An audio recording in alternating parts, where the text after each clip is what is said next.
नमस्कार दोस्तों, मैं एक सोहर गा रही हूँ जो अपने यहाँ छठी होती है, ललई छठ ना, उसमें गाया जाता है। माताएं बहनें गाती हैं। अगर सुनिए, अगर आप लोग को अच्छा लगे तो फिर मेरा वीडियो लाइक कीजिएगा, शेयर कीजिएगा। पहली बार चैनल पर तो सब्सक्राइब जरूर कीजिएगा। धन्यवाद। बोलो छठी माता की जय। छठी माई अंगना में यही है तो दुख वासु नहीं बे, तो दुख वासु नहीं बई हो।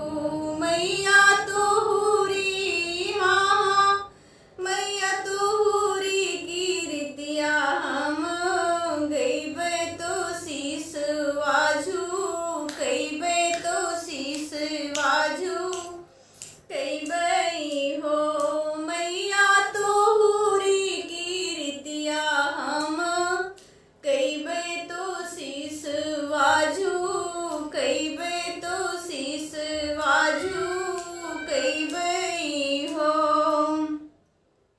मैया घियना के दियना जलैबे तो मंगल गाव, वैबे तो सोहर गवैबई हो। मैया घियना के दियना जलैबे तो मंगल गवैबई हो। मैया फूले अक्षत चुनरी लैबे तो पियरी चढ़ैबे तो पियरी चढ़ैबई हो। मैया अंगना में, हाँ मैया अंगना में पोखरा खोदैबे तो पनिया भरौबे तो पनिया भरौबई हो।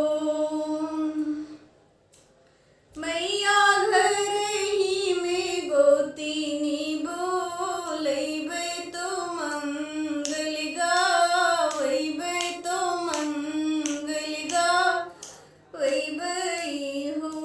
मैया घर ही में, हाँ मैया घर ही में गोतिनी बोलैबे तो मंगल गावैबे तो सोहर गावैबई हो।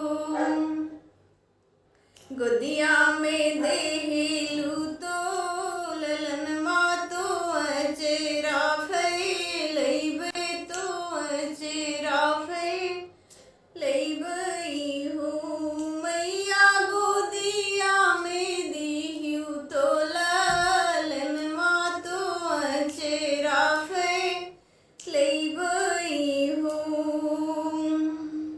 भोर उठी गंगा नहाबे तो मैया के मनैबे तो मैया के मनैबई हो।